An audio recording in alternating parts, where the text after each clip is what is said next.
इस साल अभी आधा भी नहीं बीता है, लेकिन अब तक कई अनसुलझे रहस्य सामने आ चुके हैं, जैसे लापता लोग, अनसुलझी डकैतियां और समझ से बाहर पुरातात्विक खोजें।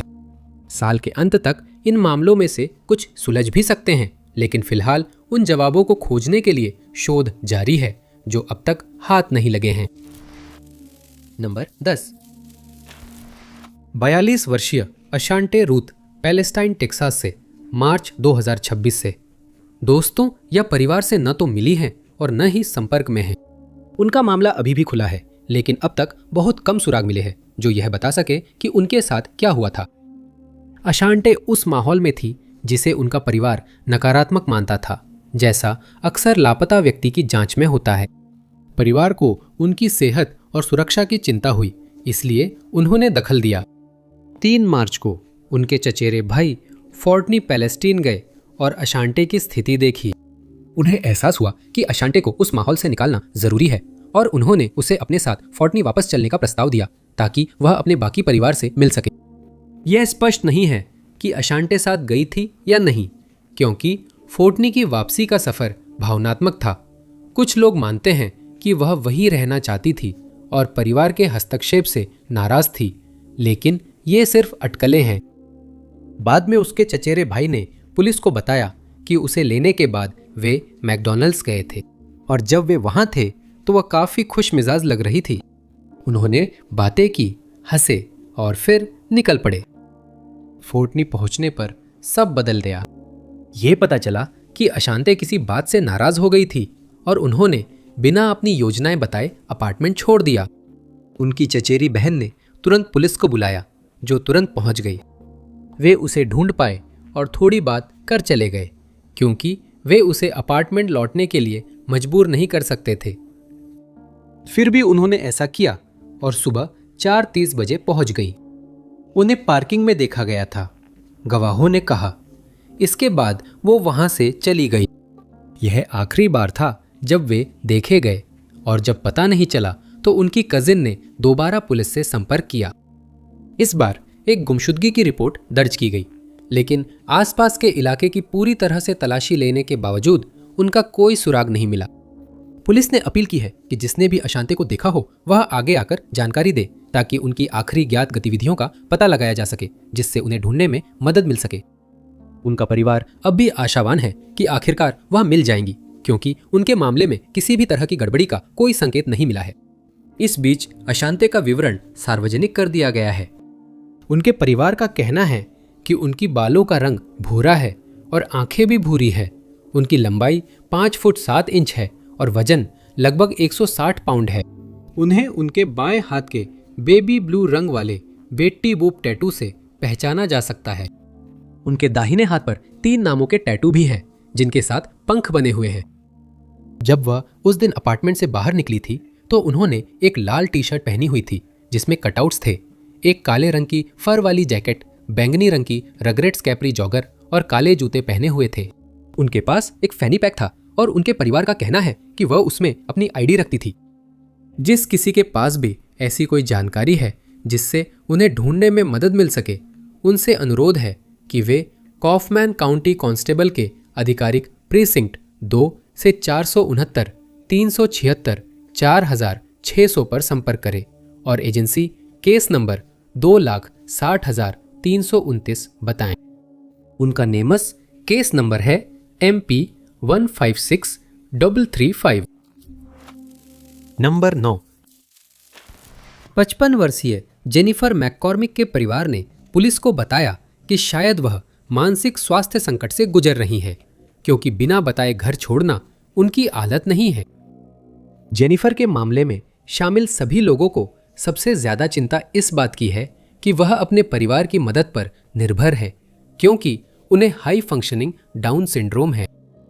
इसका मतलब है कि वह रोजमर्रा के काम तो कर सकती हैं, पर बिना मदद खुद का ख्याल रखना मुश्किल है।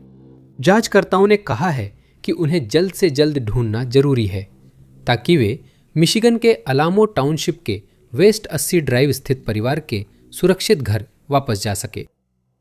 उनके परिवार का मानना है कि वो 13 मई 2026 को शाम 5:30 बजे घर से निकली थी और जब वो वापस नहीं लौटी तो उनका परिवार बहुत चिंतित हो गया। उन्होंने पुलिस को बताया कि जेनिफर संवेदनशील है। इसके बाद जांच शुरू हुई।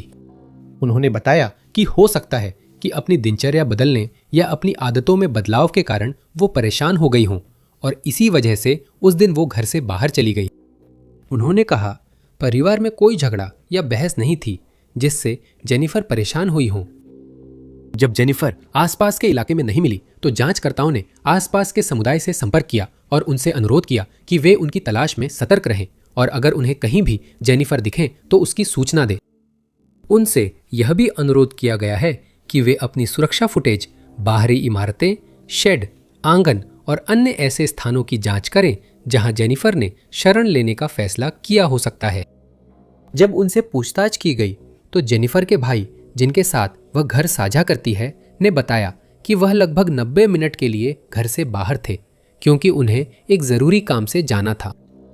जेनिफर को घर पर अकेला छोड़ दिया गया था, जो कोई असामान्य बात नहीं है, लेकिन जब वह वापस लौटे तो जेनिफर कहीं भी नहीं मिली। उन्होंने 3 घंटे तक जेनिफर को ढूंढा, फिर पुलिस से संपर्क किया। जेनिफर के पास मोबाइल नहीं है, इसलिए उसे ट्रैक करना संभव नहीं है। जिस दिन से जेनिफर लापता हुई है उसके बाद से उनके क्रेडिट कार्ड का इस्तेमाल नहीं हुआ है, जिससे उनकी भलाई को लेकर और भी चिंता बढ़ गई है क्योंकि उम्मीद थी कि वह कभी न कभी खाने या ठहरने के लिए भुगतान करेंगी। जब उनकी गुमशुदगी की खबर फैली तो आसपास का समुदाय एकजुट हो गया और भारी बारिश के बावजूद इलाके में खोज अभियान चलाया गया। दर्जनों एकड़ में तलाश की गई पर जेनिफर या उनके ठिकाने का कोई सुराग नहीं मिला। यह भी अटकलें लगाई गई हैं कि वह शायद सिर्फ टहलने के लिए गई थी और फिर भ्रमित या दिशाहीन हो गई, जिससे वह घर वापस लौटने का रास्ता नहीं ढूंढ पाई। उनके मामले में आपराधिक साजिश की आशंका नहीं है और परिवार ने जवाब मिलने तक तलाश जारी रखने की कसम खाई है। जेनिफर का वर्णन किया गया है कि उनके बाल भूरे हैं और आंखें नीली हैं। उनकी लंबाई 4 फुट 8 इंच है और वजन 150 पाउंड है। उन्हें आखिरी बार लाल स्वेटर, काली पैंट और बूट्स में देखा गया था। उनके भाई ने बताया कि वह काला पर्स और मिनी या मिकी माउस सॉफ्ट टॉय साथ ले गई थी। अगर आपको या आपके जानने वाले किसी भी व्यक्ति को जेनिफर के बारे में कोई जानकारी है कि वो कहाँ हो सकती है तो कृपया कालामाजू डिस्पैच अथॉरिटी से 269 488 8911 पर संपर्क करें। नंबर 8।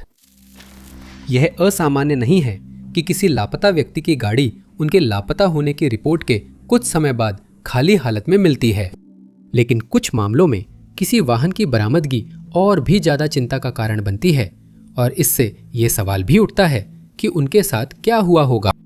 यही ठीक वही हुआ 38 वर्षीय ली बर्नार्ड लॉन्गमायर जूनियर के लापता होने के मामले में, जो मस्केगन मिशिगन से हैं और जिन्हें फरवरी 2026 से किसी ने नहीं देखा है।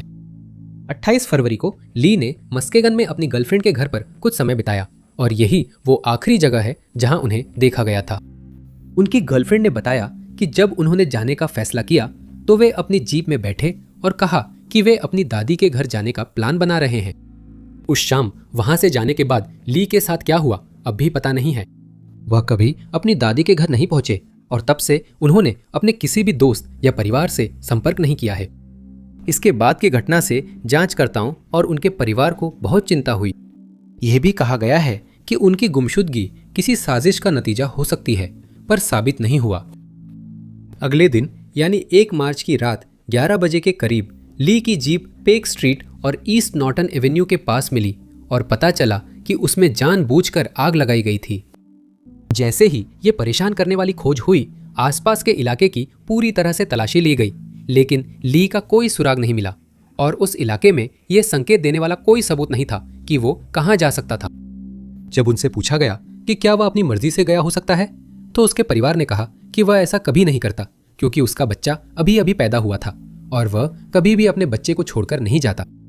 उन्होंने कहा कि उसके गायब होने से पहले उसने कभी कोई परेशानी, गुस्सा या असामान्य व्यवहार नहीं दिखाया था और उसकी गुमशुदगी से वे भी पुलिस जितना ही हैरान हैं।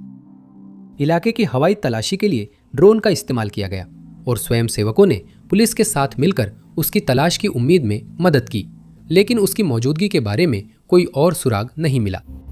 उसके लापता होने वाले दिन के बाद से उसके सोशल मीडिया अकाउंट्स पर कोई गतिविधि नहीं हुई है और वह डोर डैश ड्राइवर के रूप में अपनी पहली शिफ्ट पर भी नहीं पहुंचा, जैसा कि उम्मीद थी।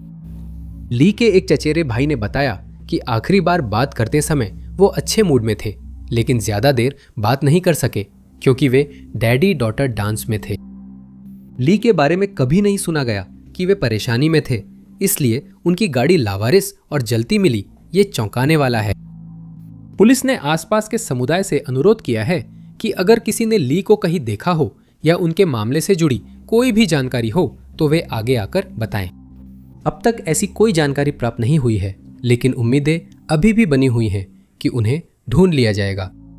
ली के बारे में बताया गया है कि उनके काले बाल और भूरे रंग की आंखें हैं, उनकी लंबाई 5 फीट 10 इंच है और वजन 230 पाउंड है। उस दिन वह गर्लफ्रेंड के घर से काली हुड वाली स्वेटशर्ट, सफेद नाइकी जूते और सफेद टी शर्ट पहनकर निकले थे। अगर किसी के पास और जानकारी है तो वे नॉर्टन शोर्स पुलिस विभाग से संपर्क कर सकते हैं। नंबर है 23173-2691 और एजेंसी केस नंबर NS 2601-265 बताएं। ली का केस नंबर है MP 15639। नंबर 7। हर साल अनसुलझी डकैतियों के कारण लाखों डॉलर की रकम, गहने, कलाकृतियां और पुरावशेष खो जाते हैं और इटली के पार्मा शहर में स्थित मैनियानी रोक्को फाउंडेशन में हुई एक डकैती ने भारी नुकसान पहुंचाया है। 2026 के लिए ये डकैती 22 मार्च को हुई थी और कहा जाता है कि ये सिर्फ 3 मिनट तक चली थी। चोर रात के समय निजी ग्रामीण संग्रहालय में घुस गए और पियरे ऑगस्ट रेनुअर, साथ ही पॉल सेजान और हेनरी मातिस द्वारा बनाई गई कलाकृतियां लेकर भाग निकले। संग्रहालय कर्मचारियों ने कहा कि यह डकैती बहुत पेशेवर और संगठित थी और अधिकारियों की त्वरित प्रतिक्रिया से ज्यादा कीमती सामान चोरी होने से बच गया। ये डकैती कम समय में दूसरी थी और ये लूव्र संग्रहालय की डकैती के कुछ ही महीनों बाद हुई, जिसमें $100 मिलियन से अधिक मूल्य के गहने चुराए गए थे। हालांकि उस मामले में कई लोगों को गिरफ्तार किया गया है। अधिकारियों ने बताया कि लुटेरे मुख्य द्वार तोड़कर मंगनानी रोक्का विला संग्रहालय में घुसे थे। फिर वे पहली मंजिल गए और फ्रेंच आर्ट गैलरी से 3 पेंटिंग्स चुरा ली। सौभाग्य से संग्रहालय की सुरक्षा प्रणाली ने फिर अलार्म बजाना शुरू कर दिया और चोरों को बीच में ही रोक दिया गया। उन्होंने भागने से पहले चौथी पेंटिंग गिरा दी, जिसे निकालने की कोशिश कर रहे थे। वे इमारत से बाहर निकलकर संग्रहालय के बगीचे में पहुंच गए, जिसके बाद उन्होंने एक बाड़ को पार किया। यही उनका सुराग खो गया और अब तक पहचान नहीं हुई है। चोरी की खबर तुरंत नहीं दी गई क्योंकि संग्रहालय के कर्मचारी चिंतित थे कि इससे जांच प्रभावित होगी और उन्हें उम्मीद थी अपराधी जल्दी पकड़े जाएंगे, लेकिन ऐसा नहीं हुआ। बाद में पता चला कि 3 गायब पेंटिंग्स की अनुमानित कीमत $10.3 मिलियन है, जिसमें सबसे कीमती रेनॉयर की पेंटिंग $7 मिलियन की है और संग्रहालय इनकी वापसी को लेकर बेताब है। इस अपराध से दुनिया भर के छोटे निजी संग्रहालयों की चिंता बढ़ी क्योंकि उनके पास बड़े संस्थानों जैसी सुरक्षा नहीं होती। ऐसे संग्रहालयों में मुख्य प्रवेश द्वार पर सुरक्षा कड़ी, लेकिन ऊपरी मंजिलों पर कम होती है। इन 2 महंगी चोरी की घटनाओं के बाद कुछ बड़े संग्रहालयों ने AI आधारित कैमरा विश्लेषण में निवेश शुरू किया है, जिससे वे इमारतों में या उनके आसपास संदिग्ध या असामान्य व्यवहार पहचान सके। इन चोरी की घटनाओं का एक कारण यह है कि हाल के वर्षों में नीलामी में इम्प्रेशनिस्ट पेंटिंग्स की कीमत 19% से ज्यादा बढ़ी है। अब जोखिम उठाना फायदेमंद है क्योंकि ये कलाकृतियां काले बाजार में महंगे दामों में बिकती हैं। विशेषज्ञ कला दस्ता चोरी की जांच कर रहा है, लेकिन अपराधियों की पहचान नहीं हुई है। नंबर 6। जॉनी डीन हैमिल्टन 73 साल के एक व्यक्ति हैं जो लुइसियाना के रोडेसा शहर से पिछले 4 महीनों से लापता हैं और उनके प्रियजन उनकी खबर के लिए बेताब हैं कि वो कहाँ हैं। उस समय जॉनी रोडेसा चर्च रोड पर रहते थे और उनके पास लाल 2001 शेवरले पिकअप थी, जिसमें वे अक्सर इलाके में घूमते दिखते थे। उनकी गुमशुदगी से पहले के महीनों में उनके परिवार को उनकी मानसिक स्थिति को लेकर चिंता होने लगी थी क्योंकि उन्हें लगता था कि जॉनी डीन हैमिल्टन डिमेंशिया के शुरुआती चरण में हो सकते हैं। जब भी कोई व्यक्ति इस स्थिति से पीड़ित होकर लापता हो जाता है तो उन्हें जितनी जल्दी हो सके ढूंढ लेना बेहद जरूरी होता है, क्योंकि वे अकेले दुनिया में असुरक्षित होते हैं और किसी भी बुरी नीयत वाले व्यक्ति द्वारा आसानी से उनका फायदा उठाया जा सकता है। 5 जनवरी 2026 को जॉनी अपने घर पर थे, क्योंकि दोपहर लगभग 12:45 बजे कम से कम एक गवाह ने उन्हें वहां देखा था। इसके बाद उन्हें अपने ट्रक में बैठकर जाते हुए देखा गया और तब से वे किसी भी जानने वाले से संपर्क में नहीं हैं। उन्होंने उस दिन अपने किसी भी परिचित को अपनी योजनाओं के बारे में नहीं बताया था, इसलिए अधिकारियों को समझ नहीं आ रहा था कि उनकी तलाश कहां से शुरू करें। उनके परिवार ने गुमशुदगी की रिपोर्ट दर्ज कराते समय पुलिस को उनकी चिकित्सीय स्थिति के बारे में बताया, लेकिन यह स्पष्ट नहीं है कि उन्हें रोजाना कोई विशेष दवा लेनी जरूरी है या नहीं। कई गवाह सामने आए और उन्होंने बताया कि जॉनी ने उनसे कहा था कि वह टेक्सारकाना जाने पर विचार कर सकते हैं, जहां वह कुछ कबाड़ बेचने की योजना बना रहे थे, लेकिन कोई भी यह निश्चित रूप से नहीं कह सकता कि वह इस बारे में कितने गंभीर थे। इस बात ने उनके प्रियजनों को उलझन में डाल दिया है कि जॉनी ने अकेले घर से गाड़ी चलाकर जाने का फैसला क्यों किया, क्योंकि आमतौर पर वो जहां भी जाना होता था किसी दोस्त से उसे छोड़ने के लिए कहते थे। इससे यह सुझाव भी सामने आया है कि शायद उस दिन जॉनी भ्रमित थे और घर से निकलने के बाद वो रास्ता भटक गए होंगे। ये सिद्धांत और मजबूत हुआ कि जॉनी टेक्सारकाना जा रहे थे जब 18 फरवरी को उनका ट्रक घर से 40 मील दूर टेक्सारकाना के निक्स क्रीक में लावारिस मिला। इसके परिणाम स्वरूप आसपास की 35 एकड़ जमीन की पूरी तरह से तलाशी ली गई, लेकिन कोई सुराग नहीं मिला और जॉनी का पता नहीं चल सका। उनकी बेटी लसान्या ने एक मीडिया आउटलेट को बताया कि शुरू में उन्हें और उनके परिवार के बाकी लोगों को लगा था कि जॉनी कोई काम निपटाने बाहर गए हैं। उन्हें पता था कि उन्होंने हमेशा की तरह अपने एक दोस्त से उन्हें ले जाने के लिए संपर्क किया था, लेकिन जब उसी दिन बाद में उनकी ट्रक भी गायब थी तो वे चिंतित हो गए। उन्होंने बताया कि सुबह घर से निकलते समय सोचा था जॉनी दोस्त का इंतजार कर रहे हैं, लेकिन वह दोस्त के आने से पहले ही चले गए। वह मानती हैं कि टेक्सारकाना के पास किसी ने कुछ देखा होगा और उन्होंने उनसे जानकारी देने की अपील की है ताकि उनके पिता की जांच आगे बढ़ सके। जॉनी के बाल सफेद और आंखें भूरी बताई गई हैं।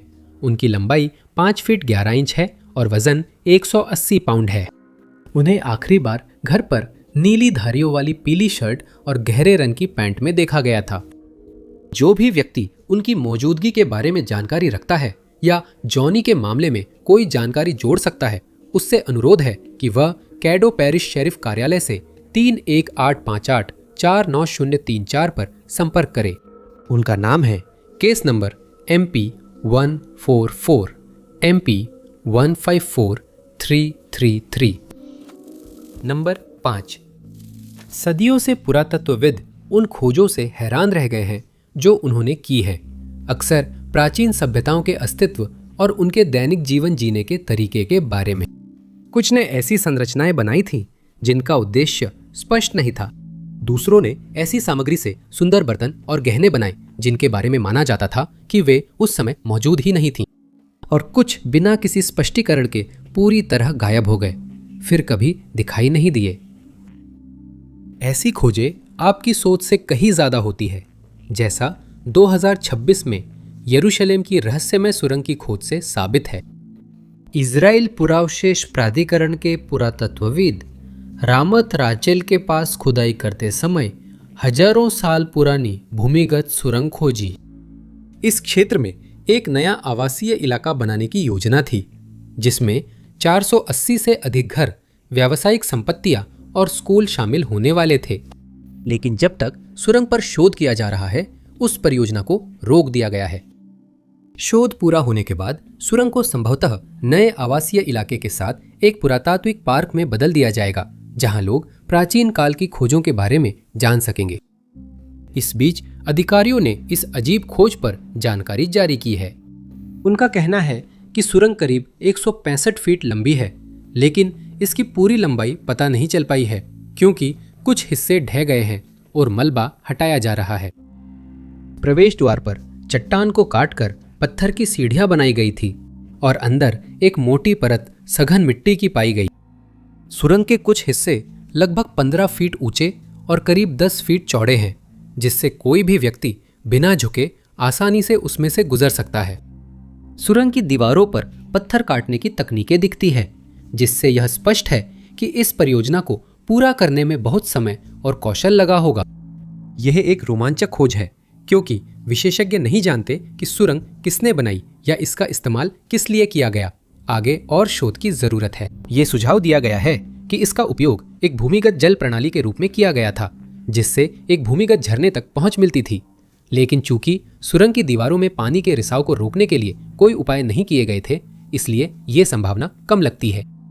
शोध में इस क्षेत्र में कोई भूमिगत झरना या सुरंग में पानी बहने का सबूत नहीं मिला।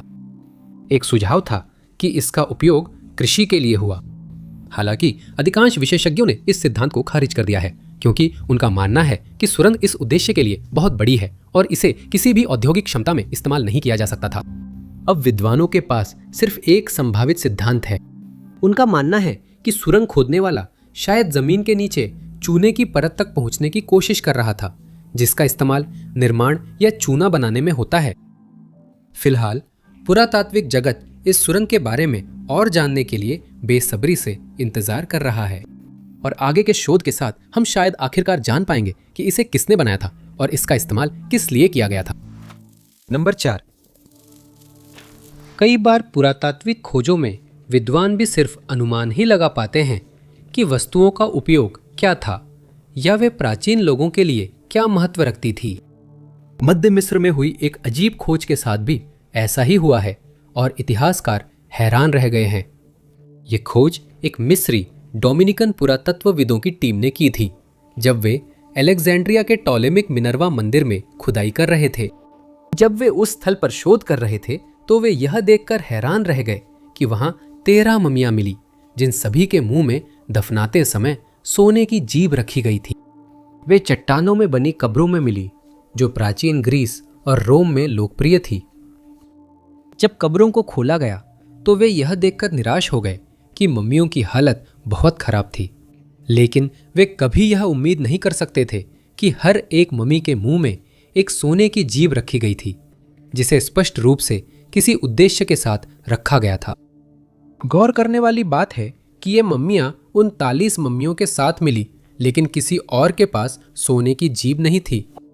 इन अवशेषों की उम्र लगभग 2000 साल पुरानी आंकी गई है, और शोधकर्ता इस बात के लिए आभारी थे कि लुटेरों को इन कब्रों के बारे में पता नहीं चला, क्योंकि अगर उन्हें पता चल जाता तो सोने की जीभें शायद चुरा ली जाती, पिघला दी जाती और बेच दी जाती। अगर ऐसा होता तो हमें इन जीभों के बारे में पता नहीं चलता और ना ही जानने के लिए कोई शोध हो पाता कि ये प्रथा हजारों साल पहले आम क्यों थी। इसका सबसे संभावित कारण यह है कि प्राचीन मिस्रवासी मानते थे कि मृत व्यक्ति की जीभ पर सोने का ताबीज रखने से वह ओसिरिस, जो अधोलोक के देवता और वहां आने वाले हर व्यक्ति के न्यायाधीश है, उनसे बात कर सकेगा। ये जीभें रोचक थी, लेकिन वहां कई और पुरावशेष भी मिली। कब्रों से जो वस्तुएं निकाली गई उनमें अनुष्ठान संबंधी ग्रंथ, कलाकृतियां, शिलालेख, स्कार्ब, ताबीज, जार और अन्य सोने की वस्तुएं जैसे सोने के नाखून शामिल थे। उन्हें वहां 4 ताबूत भी मिले, जो सभी पूरी तरह सुरक्षित थे और चूना पत्थर से बने हुए थे। माना जाता है कि आगे अध्ययन से इन वस्तुओं को टॉलेमिक युग की धार्मिक प्रथाओं से जोड़ सकते हैं। शोधकर्ता न केवल इतनी दुर्लभ खोज करने से बहुत खुश थे, बल्कि उन्होंने यह भी जोड़ा कि आज के समय में किसी भी कब्र के अंदर सोना मिलना अब और भी दुर्लभ होता जा रहा है। ऐसा इसलिए है क्योंकि कब्र लुटेरे आमतौर पर इन स्थलों को सबसे पहले ढूंढ लेते हैं और फिर वे वहां से हर उस चीज को निकाल लेते हैं जिसे वे मुनाफे के लिए बेच सकते हैं। इस प्रथा के कारण कई महत्वपूर्ण खोजें जो हमें प्राचीन मिस्र के लोगों के बारे में और अधिक सिखा सकती थी, खो चुकी है, जिससे इन सुनहरी जीभों की खोज और भी ज्यादा महत्वपूर्ण हो जाती है। कुछ कब्रों के साथ मिली कलाकृतियां मिस्र के देवताओं के सामने पूरे परिवार को दिखाती है। आकाश देवी नट को छत पर चित्रित किया गया है, जहां तारों के साथ ऐसी नावें भी हैं जिनमें कई अन्य देवता हैं। जहां तक सवाल है कि इस कब्र के अंदर लोग कौन थे, विशेषज्ञ केवल अनुमान ही लगा सकते हैं। संभव है जिन लोगों के मुंह में सुनहरी जीभें रखी गई थी तब समाज में प्रमुख रहे हों, लेकिन ये अब भी केवल अटकलें हैं। इस स्थल का अध्ययन आने वाले समय में भी किया जाएगा, इस उम्मीद में कि विद्वान इस समुदाय और उनकी दफनाने की रस्मों के साथ साथ उनके धार्मिक रीति रिवाजों के बारे में और अधिक जान सके। लेकिन फिलहाल यह एक रहस्यमय स्थल बना हुआ है जो जवाबों से ज्यादा सवाल खड़े करता है। नंबर 3, दुनिया भर में कई परिवार धार्मिक पंथों के चलते अपने प्रियजनों से बिछड़ गए हैं। 2016 में जर्मनी की लीसा वीस के परिवार को भी ऐसा ही लगा, क्योंकि 7 सालों से ना तो वे लीसा से मिल पाए और ना उसकी कोई खबर मिली। 2019 में जब लीसा 20-30 साल की थी तो वह भारत के केरल की यात्रा पर गई, जहां से वह कभी वापस नहीं लौटी। उस समय तक लीसा वीस पहले ही Ahmadi religion of peace and light द्वारा आयोजित सभाओं में जाना शुरू कर चुकी थी, जो एक संप्रदाय है जिसका मुख्यालय इंग्लैंड के क्रू शहर में एक ऐसी इमारत में है जो पहले एक अनाथालय हुआ करती थी। परिवार द्वारा गुमशुदगी रिपोर्ट दर्ज कराने पर उसकी पहचान इस समूह की सदस्य के रूप में हुई, जिससे यह संप्रदाय जर्मन नेशनल पुलिस की निगरानी में आ गया और ऑपरेशन डेकर जांच शुरू हुई। इस नाम का संबंध आयरलैंड के उस व्यक्ति से है जिसने इस समूह पर आरोप लगाए थे, पर विवरण सार्वजनिक नहीं किए गए। इस ऑपरेशन में संप्रदाय के अंदर के लोगों को निशाना बनाया गया, लेकिन जांच के विवरण अज्ञात है। जब संप्रदाय से संपर्क किया गया और लीसा के गायब होने के बारे में पूछा गया तो उसके सदस्यों ने कहा कि उनके पास इस बारे में कोई जानकारी नहीं है, लेकिन उन्होंने कभी स्पष्ट रूप से यह नहीं कहा कि वह उनके साथ नहीं है। वे केवल उसकी गुमशुदगी का जिक्र कर रहे थे, जो उनकी नज़र में कभी हुई ही नहीं, क्योंकि उनका मानना है कि वह वहीं है जहां उसे होना चाहिए। कुछ सदस्यों ने अधिकारियों के साथ सहयोग से इनकार किया है, जो पंथ जैसे समूहों का आम व्यवहार है, जो अपनी गतिविधियों को छिपाने के लिए किसी भी हद तक जा सकते हैं। 2026 में क्रू में समूह के मुख्यालय पर पुलिस ने छापा मारा था। लीसा के पूर्व पति अब्देल रहमान हाशिम को जब पता चला तो उन्हें उम्मीद थी कि अब उन्हें जानने को मिलेगा कि उसके साथ क्या हुआ और वह अपने दोनों बच्चों को बता पाएंगे कि वह सुरक्षित है या नहीं। उन्होंने पुलिस को बताया कि उसके बच्चों ने आखिरी बार उससे तब संपर्क किया था जब उसने भारत के अपने होटल के कमरे से एक ईमेल भेजा था, जिसमें उसने लिखा था कि वह उन्हें बहुत प्यार करती है और ये भी जोड़ा था कि वे उसके सबसे अच्छे दोस्त और दुनिया के सबसे पसंदीदा लोग हैं। उस ईमेल के भेजे जाने के 2 दिन बाद उससे संपर्क नहीं हो सका और तब से वह अपने किसी भी परिवार के सदस्य के संपर्क में नहीं रही है। मुख्यालय पर छापे के दौरान 12 लोग हिरासत में लिए गए, कुछ पर मानव तस्करी और जबरन शादी, जबकि दूसरों पर आधुनिक गुलामी सहित गंभीर आरोप लगे। सभी को जमानत मिली है। आगे की जांच में तय होगा कि और सदस्यों की गिरफ्तारी या आरोप लगेंगे या नहीं। अब्देल रहमान को उम्मीद है कि जांच लीसा की गुमशुदगी में जवाब देंगी, क्योंकि अब भी साफ नहीं है कि छापेमारी के वक्त वो वहां थी या नहीं। अब्देल रहमान ने कहा कि 2018 में लीसा ने पंथ छोड़कर जर्मनी में नई जिंदगी शुरू करनी चाहिए। उन्होंने सोचा था कि दोनों एक ही देश में रहे ताकि बच्चों की कस्टडी साझा हो सके, लेकिन फिर वो भारत में गायब हो गई। उसका ईमेल अकाउंट डीएक्टिवेट हो गया है और तब से उसकी कोई खबर नहीं है। फोन भी बंद है। एक दोस्त के भेजे पैसे कभी इस्तेमाल नहीं हुए और उसके खाते 7 साल से वैसे ही हैं। कुछ लोगों का मानना है कि उस संप्रदाय ने उसे जबरन बंधक बनाया है, लेकिन इसे साबित नहीं किया जा सकता। उसका परिवार आशा करता है कि वह मिल जाएगी और बच्चों के पास लौट आएगी। नंबर 2, पिछले साल या उससे ज़्यादा समय से एलियंस के अस्तित्व पर चर्चा बढ़ी है, जिसका श्रेय अमेरिकी सरकार और राष्ट्रपति डोनाल्ड ट्रंप के दावों को जाता है। अब और लोग मानने लगे हैं कि वे सच में मौजूद हैं और लंबे समय से पृथ्वी पर आ रहे हैं। इसी दौरान आसमान में अजीब रोशनी के वीडियो लगातार आ रहे हैं, जिससे बहस और तेज हो गई है। सरकार ने इस विषय पर हजारों फाइलें जारी की है, जिनमें सैन्य कर्मियों द्वारा फिल्माए गए वीडियो भी हैं, जिनमें वे इन अजीब वस्तुओं की असंभव गतिशीलता देखकर हैरान रह गए। एक खास वीडियो जिसे 2026 में सार्वजनिक किया गया था, इंटरनेट पर काफी वायरल हो गया है। मुख्य रूप से इसलिए क्योंकि इसमें दिख रही वस्तु का आकार पहले की गई इसी तरह की रिपोर्ट्स की तुलना में काफी असामान्य है। ये वीडियो अमेरिकी सैन्य प्लेटफॉर्म के इंफ्रारेड कैमरे से शूट हुआ था। वीडियो इतना अजीब था कि इसे तुरंत all domain anomaly resolution office भेजा गया, जहां आगे अध्ययन हुआ, लेकिन अब तक कोई स्पष्टीकरण नहीं मिला। ये फुटेज कुल 1 मिनट और 46 सेकंड तक चलता है और इसमें एक ऐसा क्षेत्र दिखता है जिसमें कंट्रास्ट के कारण 8 नुकीले तारे का आकार बनता है। कैमरा ऑपरेटर ने ऑब्जेक्ट को फ्रेम व फोकस में रखने की कोशिश की और देखा कि ऑब्जेक्ट के घूमने पर उसके पीछे निशान बनता है। कुछ लोगों का मानना है कि ये इंफ्रारेड कैमरे में प्रोपल्शन सिस्टम की गर्मी दिख रही है, लेकिन क्योंकि फुटेज के बारे में बहुत कम जानकारी दी गई थी, ये सिर्फ एक थ्योरी ही बनी हुई है। फुटेज के साथ एक नोट था जिसमें लिखा था कि ये केवल जानकारी के लिए है और जो भी व्यक्ति इस वीडियो को देखता है उसे इस विवरण के किसी भी हिस्से को विश्लेषणात्मक निर्णय, जांच निष्कर्ष या तथ्यात्मक निर्धारण के रूप में नहीं लेना चाहिए। इस वस्तु के बारे में बहस अभी जारी है कि यह क्या हो सकती है। सबसे स्पष्ट और आम सुझाव यही है कि यह एक बाहरी ग्रह का यान है जिसे उसके असामान्य आकार के बावजूद कैमरे में कैद कर लिया गया, जो आमतौर पर ऐसी घटनाओं में नहीं देखा जाता।